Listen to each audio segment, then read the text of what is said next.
Sir ఏమనుకోనంటే ఒక మాట మాట్లాడతాం మీతో. నేను కూర్చోబెట్టిన ప్రతి గెస్ట్ గూడా పార్టీల వారీగా బీసీ వాదాన్ని ఎత్తుకుంటున్నారు. కాంగ్రెస్‌కి సంబంధించిన ఒక బీసీ వ్యక్తిని కూర్చోబెడితే కాంగ్రెస్ ప్రభుత్వ పథకాలన్నీ వల్లెవేస్తారు. మీరు బీజేపీ పథకాలు వల్లెవేసినట్లే. ఇంకో పార్టీ బీఆర్ఎస్ పార్టీ నేతను కూర్చోబెడితే బీఆర్ఎస్ పథకాల్ని వల్లెవేస్తారు. మేము చేసిన మంచి ఇది అని. ఇట్లా పార్టీల వారీగా విడిపోయిన బీసీ నేతలు అసలు ఐక్యమయ్యేదెప్పుడు? బీసీ వాదం ప్రజల్లోకి బీసీ రాజ్యాధికారం ఎఫెక్ట్ ఎట్లుంటది అని ప్రజల్లోకి తీసుకెళ్లేదెప్పుడు? కులాలుగా విడిపోయిన మనం కలిసేదెప్పుడు? ముఖ్యంగా మీరు చెప్పండి. ఎవ్వరికి వాళ్ళు పార్టీలుగా బీసీ నేతలందరూ విడిపోయినప్పుడు అసలు ఎక్కడ జరగాలి సార్ మార్పు? తప్పనిసరిగా చాలా గొప్ప ప్రశ్న వేశారు. ఇవాళ నేను భారతీయ జనతా పార్టీలో ఖచ్చితంగా సభ్యత్వం తీసుకున్నా. ఎందుకు తీసుకున్నా తెలుసా మీకు? కులగణన కావాలని చెప్పి 30 ఏళ్ళుగా పోరాటం చేస్తున్నాం. హ్మ్. బీసీ కమిషన్ సభ్యుడిగా, బీసీ కమిషన్ చైర్మన్‌గా అధికారికంగా కేంద్ర ప్రభుత్వాలకు ఎన్నోసార్లు లేఖలు రాసాం. ఎందుకు మీకు ఇప్పటికి కూడా బీసీ వ్యతిరేకి అని పేరు మరి? నేనెందుకు వ్యతిరేకి? హ్మ్. కులగణన ఎవరైతే చేస్తామని చెప్పి ముందుకొచ్చిండ్రో, హ్మ్. అది కూడా జనాభా గణన రిజిస్టర్ జనరల్ గారి ద్వారా చేస్తామని చెప్పారు. హ్మ్. దేశానికి స్వాతంత్రం వచ్చిన తర్వాత తొలిసారి గణన జరగబోతున్నది. ఈ గణన జరిగితే ఏం తెలుస్తుందో తెలుసా? హ్మ్. నేను ఎట్లున్నానో నా సంగతి తెలుసు. ఓకే. నా రాజకీయంగా నేను ఎట్లున్నా, విద్యా ఉద్యోగ రంగాలు ఎట్లున్నాను, నా జీవన ప్రమాణాలు ఏమున్నాయి హ్మ్. సాధికారికంగా తెలుస్తాయి. ఈ లెక్కలన్నీ అన్ని రాష్ట్రాలకు ఇచ్చినప్పుడు సంక్షేమ కార్యక్రమాలు పెట్టుకోవడానికి, హ్మ్. ప్రత్యేకమైనటువంటి ప్రయోజనకరమైన పథకాలు రూపకల్పన చేయడానికి, రాజకీయంగా అవకాశం లేకపోతే రాజకీయ ప్రయోజనాలు కల్పించడానికి, ఇవాళ ఎస్సీ ఎస్టీలకి రిజర్వ్డ్ కాన్స్టిట్యూన్సీస్ ఉన్నాయి కదా, ఎంపీలు అవును. ఎమ్మెల్యేలు రేపు ఓబీసీలకు కూడా వస్తాయి. హ్మ్. ఇది ప్రజాస్వామ్య స్ఫూర్తి. కాబట్టి ఏదైతే విద్యార్థి నాయకుడిగా ఏ జెండా బీసీ జెండా పట్టుకొని జీవితం అంతా పనిచేస్తున్నో, ఆ జెండా పట్టుకొని పుట్టినా ఆ జెండా పట్టుకొని చస్తా నేను. కానీ భారతీయ జనతా పార్టీలో చేరడానికి గల కారణం ఈ దేశ ప్రధాని ఓబీసీ, ఆ ప్రధాని చేస్తున్నటువంటి కార్యక్రమాలు. ఇవాళ అనేక సందర్భాల్లో మేము గెలవని ప్రధానమంత్రి లేడు, హ్మ్. రాజ్యాంగబద్ధమైన బీసీ కమిషన్ వేయండి అయ్యా అని హ్మ్. నరేంద్ర మోడీ గారు రాజ్యాంగబద్ధ బీసీ కమిషన్ చేశాడు. 27 మంది లోకసభ సభ్యులను, రాజ్యసభ సభ్యులను తీసుకొని కేంద్ర మంత్రులుగా చేశాడు. ఇవాళ కులగణన చేయబోతున్నాడు. గతంలో మేము అనేక సందర్భాల్లో ప్రణాళిక సంఘానికి సంబంధించిన నివేదికలు అన్ని కూడా నేను చూశాను. నీతి ఆయోగ్ నివేదికలు కూడా నేను చూసిన. హ్మ్. సంక్షేమ పథకాలు అన్నిటి కూడా సమగ్రంగా చూశాను. 140 కోట్ల జనాభాలో 25 కోట్ల జనాభా ఎదిగినటువంటి క్రమం కనబడుతున్నది కదా. హ్మ్. నేను ఎవరికి సపోర్ట్ చేయాలి? మాకు మోసం చేసినటువంటి వాళ్ళకు చేయన్నా, మా ప్రగతి కారకులైనటువంటి స్వామ్య స్ఫూర్తి కలిగినటువంటి వాళ్ళ మద్దతుగా నిలబడాలా? నేను ఒకటే చెప్పాను, జెండా పట్టుకొని పుట్టినా జెండా పట్టుకొని చస్తారు రేపు బీసీలది. కాబట్టి ఏదో ఒక రాజకీయ పార్టీని వంత పాడడానికి నేను మా ప్రయత్నం చేయడం లేదు. నేను చెప్పినటువంటి మాటల్లో సత్యం ఉందా లేదా? ఆనాడు వీళ్ళు 2011లో సోషియో ఎకనామిక్ కాస్ట్ సెన్సస్ చేసినాడు. ఈ యొక్క యూపీఏ 2 ప్రభుత్వం, మన్మోహన్ సింగ్ గారి ప్రభుత్వం, యూపీఏ చైర్పర్సన్ గా ఉన్నటువంటి సోనియా గాంధీ గారి ప్రభుత్వం జనాభా గణన రిజిస్టర్ జనరల్ గారి ద్వారా ఆ 2014లో చేస్తుంటే వాళ్ళు ఎంత ప్రగతి సాధించే వాళ్ళం, సాధికారికంగా ఎన్ని లెక్కలు ఉండేది.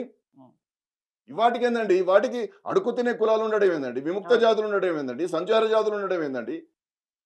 ఎప్పుడు ఇది విశ్వగురు అవుతుంది? ఈ దేశం విశ్వగురువు కావాలి, ఈ దేశం వికసిత భారత్ కావాలి, ఈ దేశం అభివృద్ధి చెందుతున్న దేశం కావాలని చెప్పి కోరుకుంటున్నటువంటి మహానాయకుడు పక్షాన ఉండానా అవినీతి మయంగా దివాలా కోరు తీసి ఒకానొక సమయంలో ఈ దేశానికి సంబంధించినటువంటి బంగారం నిల్వలను కూడా అమ్మేసేటటువంటి దాష్టికమైనటువంటి వ్యవస్థకు నేను సపోర్ట్ చేయమంటారా? చెప్పండి మీరు. సార్ 30 ఏళ్ళ దండోర ఉద్యమాన్ని గౌరవించి ఇవాళ ఎంఆర్పిఎస్ ఏదైతే మందకృష్ణ మాదిగ గారి నాయకత్వంలో జరిగినటువంటి ఉద్యమం, ఎన్ని విధ్వంసాల ఆ ఉద్యమాన్ని నిర్వీర్యం చేయడానికి హ్మ్. గడిచిన ప్రభుత్వాలు మనం చూసాం. ఎంఆర్పిఎస్ ఉద్యమాన్ని విధ్వంసం చేశారు.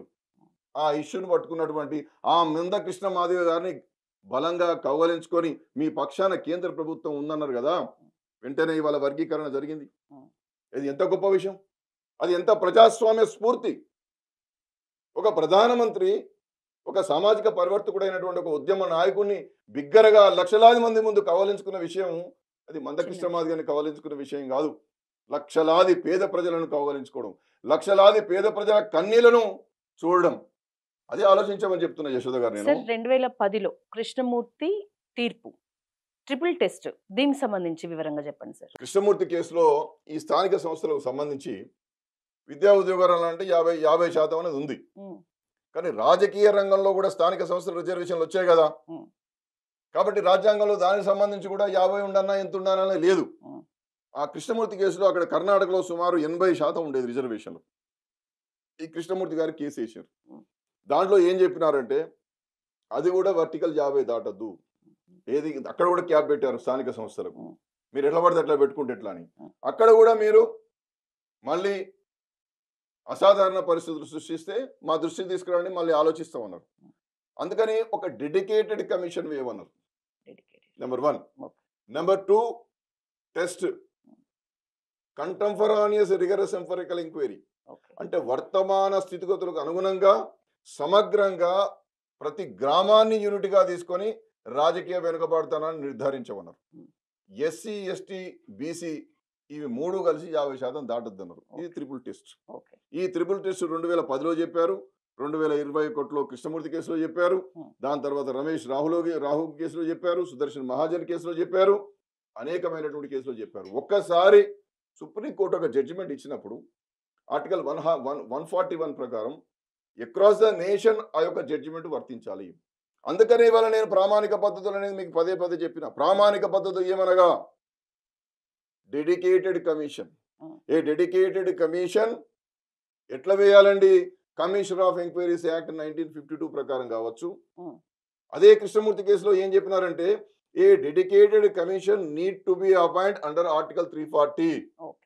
అంటే ప్రెసిడెంట్ అసెంట్ తోనే ఒక కమిషన్ వేసి సర్వ సమగ్రంగా క్వాషీ జ్యుడిషియల్ నేచర్తో సమనింగ్ పవర్ ఉండి సివిల్ కోర్టు పవర్ ఉండేటటువంటి కమిషన్ వేయమంటే నువ్వు వేసినటువంటి కమిషన్కి ఆ పవర్ ఉన్నదా?